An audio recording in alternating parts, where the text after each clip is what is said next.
অষ্টম শ্রেণীর গণিত ক্লাসে উপস্থিত শিক্ষার্থীবৃন্দ, আশা করি ভালো আছো। আলহামদুলিল্লাহ আমি ভালো আছি। তো আজকে তোমাদের দ্বিতীয় অধ্যায়ের সৃজনশীল আলোচনা করব। তো দ্বিতীয় অধ্যায়ের আলোকে 2016 সালে এসেছে, বরিশাল বোর্ড 2016 সালে এসেছে এই সৃজনশীলটি আজকে সমাধান করব। তো এই সৃজনশীলটি অঙ্ক করতে কাজগুলি করতে হবে, যা পূর্বে আমরা পড়েছি, যা পূর্বে আমাদের পড়া ছিল এর আগের ক্লাসে, সেগুলি একটু স্মরণ করে নেই। সেগুলি হলো সরল মুনাফাটা। সরল মুনাফাটা কি? প্রতি বছর শুধু প্রারম্ভিক মূলধনের ওপর যে মুনাফা হিসাব করা হয় একে সরল মুনাফা বলে। আমি আবার বলছি, প্রতি বছর শুধু প্রারম্ভিক মূলধনের ওপর যে মুনাফা হিসাব করা হয় একে সরল মুনাফা বলে। হ্যাঁ, যে শুরুতেই যে মুনাফা রাখা হয়, শুরুতেই যে টাকাটা রাখা হয় এর উপর যে মুনাফা হিসাব করা হয় একেই সরল মুনাফা বলে। আর সরল মুনাফার সূত্রটা হলো আই সমান PRN। এটা সরল মুনাফার সূত্র হলো আই সমান PRN। আই হচ্ছে মুনাফা, পি আসল বা মূলধন, আর মুনাফার হার, আর এন হচ্ছে সময়। তো আরও পূর্বে পড়া ছিল, সেটা হলো যে চক্রবৃদ্ধি মুনাফাটা কি? চক্রবৃদ্ধি মুনাফা হলো C-P। চক্রবৃদ্ধি মুনাফা সূত্র হলো, জানি যে এই চক্রবৃদ্ধি মুনাফা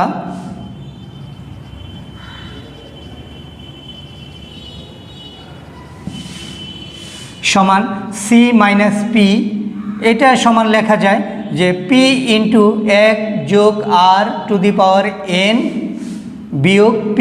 এটা চক্রবৃদ্ধি মুনাফা।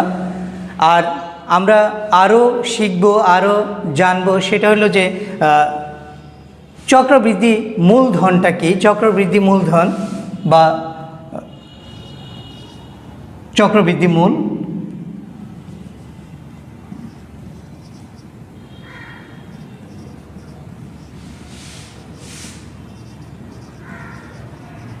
চক্রবৃদ্ধি মূলধন সমান P × 1 + R⁴ এটা চক্রবৃদ্ধি মূলধনের সূত্র। চক্রবৃদ্ধি মূলধনটা C ধরা হয়, তাহলে আমরা লিখতে পারি C সমান P × 1 + R⁴ তো আমরা এখানে তিনটি সূত্র শিখলাম। একটা হলো সরল মুনাফা I সমান PRN, আরেকটা চক্রবৃদ্ধি মুনাফা P × 1 + R⁴ - P, আর আরেকটা চক্রবৃদ্ধি মূলধন C সমান P × 1 + R⁴ তো এবার আমরা সৃজনশীল অঙ্কটা সমাধান করব।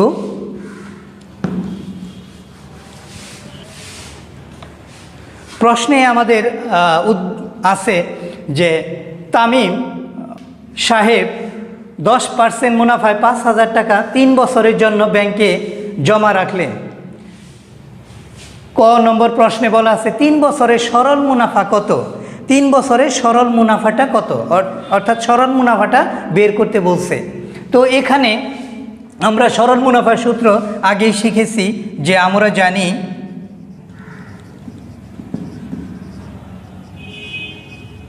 I সমান PRN। এটা সরল মুনাফার সূত্র। তো আমরা এখানে লিখতে পারি, এখানে মূলধন P সমান 5,000 টাকা দেওয়া আছে,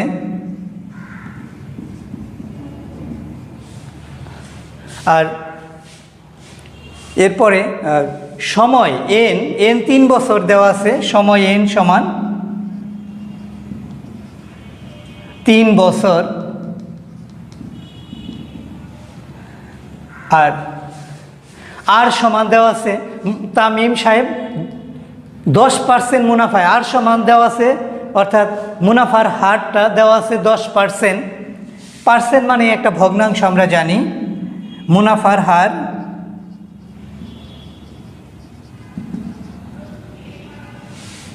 (10% = 10/100। আর চেয়েছে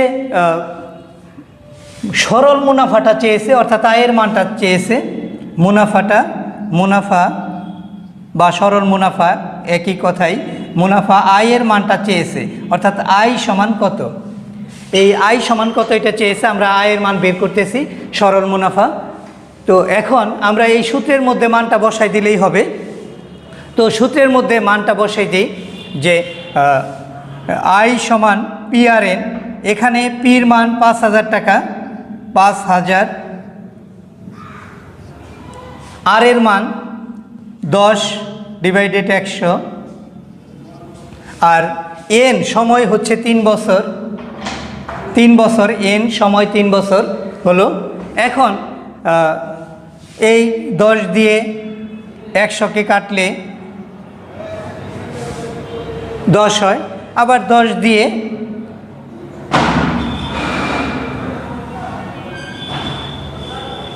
5,000কে কাটলে 500 হয়, অর্থাৎ এখানে 500 গুণ 3 থাকে,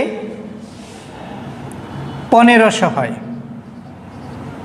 এই 1500 বের হলো, 1500 টাকা। এখানে সরল মুনাফা বের হলো 1500 টাকা। এখন লিখতে পারি আয় সমান 1500 টাকা, আয়ের মান বের হলো 1500 টাকা। তাহলে এটাই আমাদের চেয়েছে যে 3 বছরের সরল মুনাফা কত। 3 বছরের সরল মুনাফা হচ্ছে 1500 টাকা। অতএব সরল মুনাফা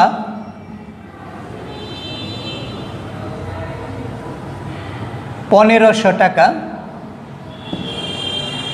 এটি উত্তর বলা যায়। 3 বছরে সরল মুনাফা 1500 টাকা আমরা বের করলাম। তো আশা করি এই ক নম্বর অঙ্কটি ভালোভাবে বুঝতে পেরেছ। আমরা এখানে কিন্তু সূত্র লেখা মানটা বসাই দিছি, এটুকুই কাজ। তো এবার খ নম্বর অঙ্কটি করব। খ নম্বর, ক হতে পাই সরল মুনাফা 1500 টাকা। ক হতে পাই সরল মুনাফা 1500 টাকা, এটা আমরা পেলাম। তো এখানে খ নম্বরে কিন্তু বলেছে 3 বছরের সরল মুনাফা ও চক্রবৃদ্ধি মুনাফার পার্থক্য নির্ণয় করো। তো এখানে সরল মুনাফা পেয়েছি, 3 বছরের সরল মুনাফা আমরা কতে পেয়েছি, 1500 টাকা। এখন আমি চক্রবৃদ্ধি মুনাফাটা বের করব। তো চক্রবৃদ্ধি মূলধনটা আগে বের করে নেই, তারপরে সেখান থেকে আমরা চক্রবৃদ্ধি মুনাফাটা বের করব এরপরে। তো আমরা জানি চক্রবৃদ্ধি মূলধন সি সমান পি ইন্টু 1 যোগ r⁴n। এখানে আমরা জানি পির মানটা দেওয়া আছে, পি মানে আসল বা মূলধন 5,000 টাকা। এখানে পির মান বসাবো 5,000 টাকা, 5,000 যোগ ইন্টু 1 যোগ আর এর মান হচ্ছে 10%, মুনাফার হার 10%। এই 10% আমরা লিখতে পারি 10/100, 10%। এটা 10% মানে 10/100। আর n⁴n আছে, n মানে সময়, 3 বছর লিখতে পারি, এটা 3 বছর। 5,000 আর এটা ভগ্নাংশের যোগ করি, 110/100, 5,000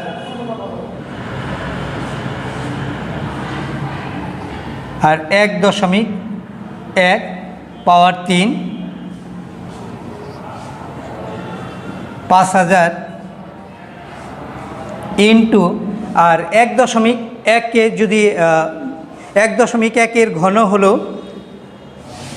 1.331, আর 5,000কে যদি 1.331 দিয়ে গুণ করা হয় তাহলে হবে 6655, অর্থাৎ 6,655।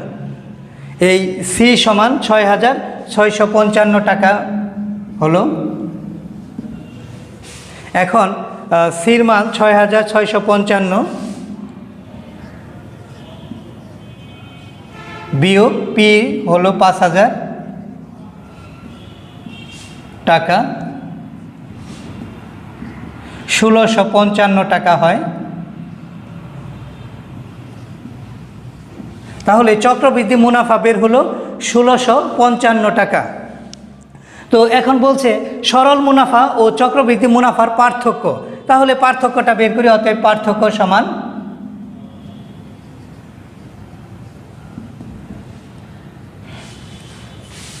এখানে চক্রবৃদ্ধি মুনাফা 1,655 টাকা আর সরল মুনাফা আমরা কতই পেয়েছি 1,500 টাকা।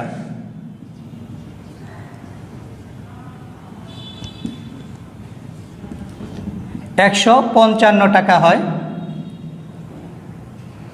155 টাকা। আর এটাই চেয়েছে যে সরল মুনাফা ও চক্রবৃদ্ধি মুনাফার পার্থক্য কত। সরল মুনাফা ও চক্রবৃদ্ধি মুনাফার পার্থক্য হলো 155 টাকা। তো এটাই খ নম্বরের সমাধান। খ নম্বরে চেয়েছে পার্থক্যটাই, পার্থক্য আমরা বের করলাম 155 টাকা। এবার গ নম্বর অঙ্কটি করব। গ নম্বর বলছে, গ নম্বরে দেখো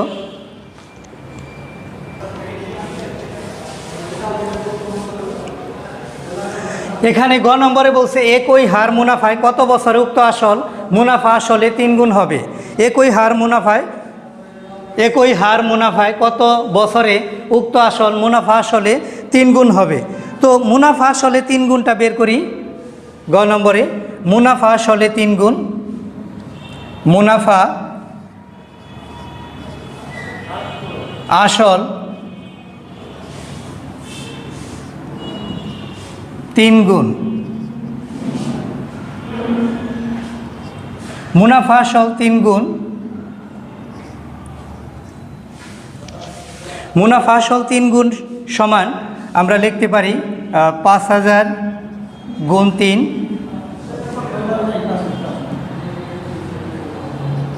15,000 টাকা সমান 15,000 টাকা।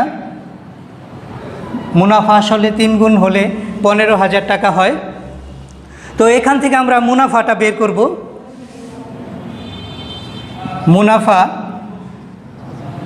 আয় সমান মুনাফা আসল থেকে যদি আমরা আসলটা বাদ দেই তাহলে মুনাফাটা পাবো। মুনাফা আসল 15,000 আর আসল হচ্ছে 5,000।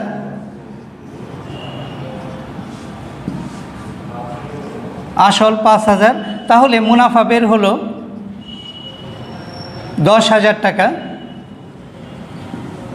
আমরা মুনাফা পেলাম 10,000 টাকা। আর আমাদের এখানে চেয়েছে কত বছরে, অর্থাৎ সময়টা চেয়েছে, এনের মানটা চেয়েছে।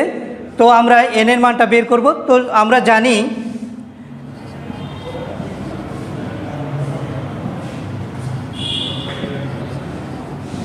আই সমান PRN, সরল মুনাফা আই সমান PRN। এখান থেকে আমরা সময়টা বের করব। এন সমান আই ডিভাইডেড PR। এখন আমরা মান বসাবো।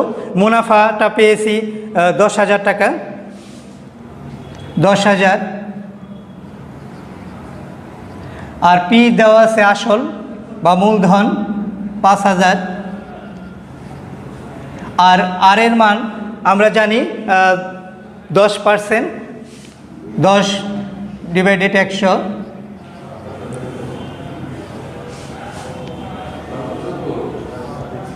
$10,000 গুণ 100 ডিভাইডেড 5,000 গুণ 10। তো এটা আমরা যদি কাটাকাটি করি, উপরে নিচে কাটলে এখানে 50 হয়, আবার শূন্য দিয়ে কাটলে এখানে হবে 1,000, 1,000 হলো।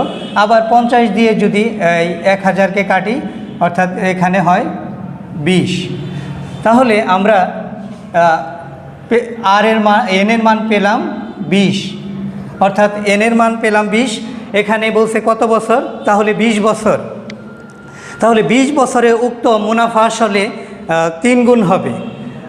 আমরা এই অঙ্কটা করলাম, এখানে মুনাফা আসল থেকে মুনাফা আসল 3 গুণ আমরা বের করলাম 15,000 টাকা। এখান থেকে আমরা মুনাফাটা পেলাম 10,000 টাকা। তারপরে আমরা যে জানি সূত্রটা আই সমান পি আর এন, এখান থেকে এনের মান পেয়েছি, এনটাই সময়, এটাই 20 বছর। আর এটাই আমাদের এই গ নম্বরের উত্তর চেয়ে গ নম্বরের মানটা হলো এটাই, যে কত বছরে উক্ত আসল মুনাফা আসলে 3 গুণ হবে। তাহলে 20 বছরে উক্ত মুনাফা আসলে 3 গুণ হবে। আশা করি এই গ নম্বর অঙ্কটি ভালোভাবে বুঝতে পেরেছ। তো এর পরবর্তীতে আমরা আরও বিভিন্ন বোর্ডের সৃজনশীল অঙ্ক সমাধান করব। তো তোমাদের বাসার কাজ রইল, বাসার কাজ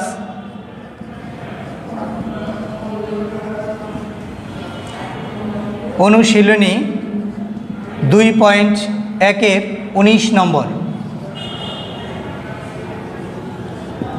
তো এই অঙ্কটি তোমরা বাসায় প্র্যাকটিস করে হোয়াটসঅ্যাপে পাঠিয়ে দিবে, আমি দেখে দিব ইনশাল্লাহ। তো ভালো থাকো, সুস্থ থাকো, আল্লাহ হাফেজ, আসসালামু আলাইকুম।